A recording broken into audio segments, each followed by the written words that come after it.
अस्सलाम वालेकुम, मैं हूं Syed Mohammad Ahmed from Koru consultant. हमारे चैनल क्रेडिबल एडवाइस में आपका वेलकम है।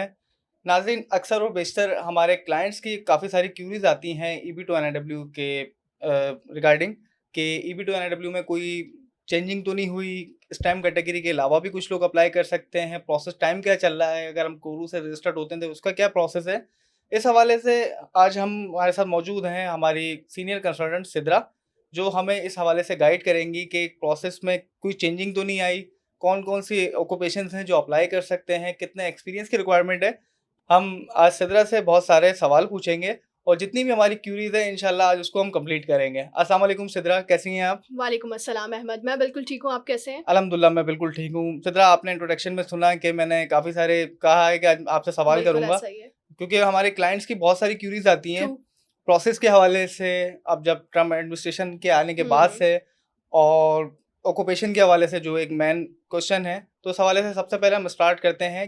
सिद्रा, क्या स्टम्प कैटेगरी के अलावा भी लोग ऑक्यूपेशन से अप्लाई कर सकते हैं?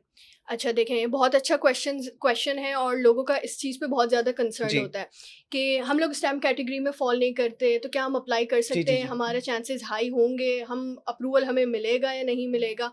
तो देखिए, मैं अपने नाज़रीन को एक चीज़ क्लियरली बता देती हूँ कि अगर मैं सक्सेस रेशो की बात करूँ, तो जो स्टेम कैटेगरी है, उसका जो सक्सेस रेशो है, वो है 85 टू 93%। बिल्कुल। लेकिन अगर मैं नॉन स्टेम कैटेगरी वालों की बात करूँ, तो उसका भी काफ़ी ज़्यादा अच्छा सक्सेस रेशो है, विच इज़ 75 टू 83%। तो आपको इस सक्सेस रेशो को देख के ही पता चल रहा होगा कि काफ़ी ज़्यादा चांसेस होते हैं उनके भी अप्रूवल के। और ऐसा बिल्कुल नहीं है, वो तमाम लोग जो नॉन स्टेम कैटेगरी में फॉल करते हैं, वो बिल्कुल अप्लाई कर सकते हैं, उनका भी अप्रूवल के चांसेस बहुत अच्छे हैं और उनके भी हमारे पास अल्हम्दुलिल्लाह back to back approvals receive होते हैं। अल्हम्दुलिल्लाह। अच्छा सिद्रा, एक सवाल और था, क्या स्टैम्प वाले और नॉन स्टैम्प वाले हुँ। दोनों के पास ही सेम एक्सपीरियंस और सेम एजुकेशन हो तो दोनों के चांसेस ज़्यादा हैं? बिल्कुल ऐसा ही है। देखें, क्राइटेरिया जो यूएससीआईएस की तरफ से बताया गया है ऑफिशियली, उसमें कहीं स्टेम नॉन स्टेम इस तरीके से मेंशन नहीं ठीक किया है। गया। दो क्लियर उन्होंने क्राइटेरिया बताए हुए हैं। Number one is advance degree, जिसमें उन्होंने क्लियरली मेंशन किया है कि अगर आपकी 16 इयर्स ऑफ एजुकेशन है तो आपको 5 इयर्स का रेलिवेंट वर्किंग एक्सपीरियंस ठीक है। चाहिए।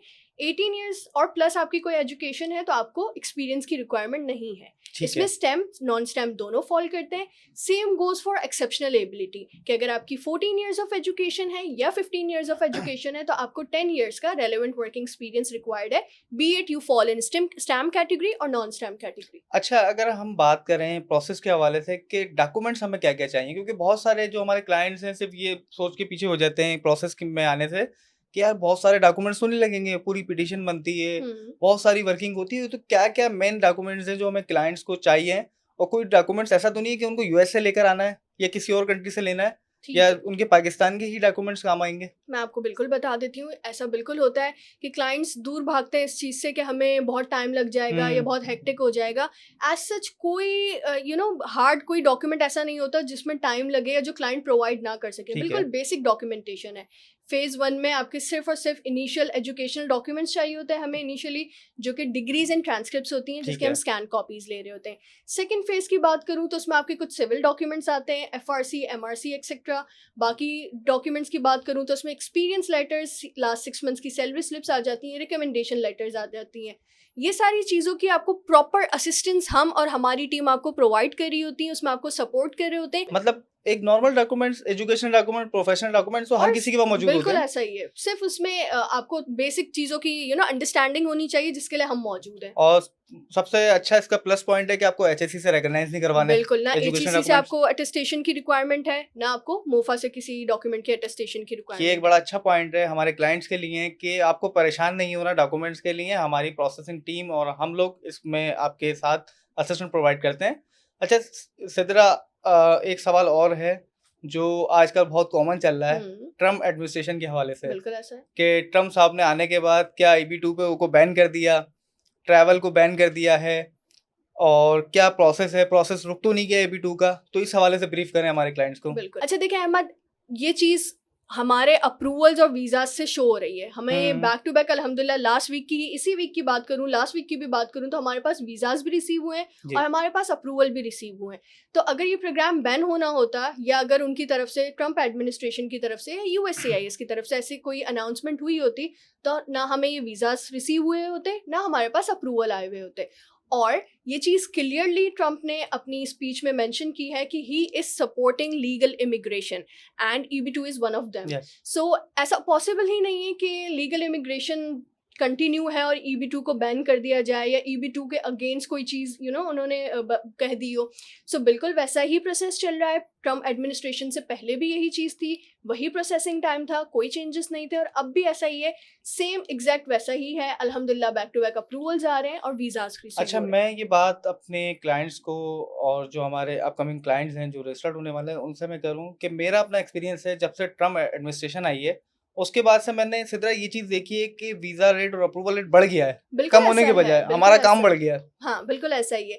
लोगों को ये डर दिमाग में बैठा हुआ है कि अप्रूवल्स नहीं आ रहे, बल्कि ऐसा नहीं है, क्योंकि डबल हो हमारे गया पास है। तो हम देखें क्लाइंट्स के साथ डील कर रहे होते हैं, बिल्कुल हमारे पास success stories daily weekly basis पे आ रही होती है, तो हम क्लाइंट को यही बता रहे होते हैं कि वो सिर्फ एक है ना, लोगों में ये बात फैल फैल गई है बिल्कुल कि ऐसा बिल्कुल है, लेकिन पाकिस्तान को इन रियल बेसिकली बदनाम भी किया जा रहा है। बिल्कुल ऐसा ही है, इन रियल ऐसा नहीं है। अल्हम्दुलिल्लाह सक्सेस रेशो अच्छा हुआ अच्छा है हो गया, और वीज़ाज बैक बिल्कुल। टू बैक रिसीव हो रहे हैं हमें।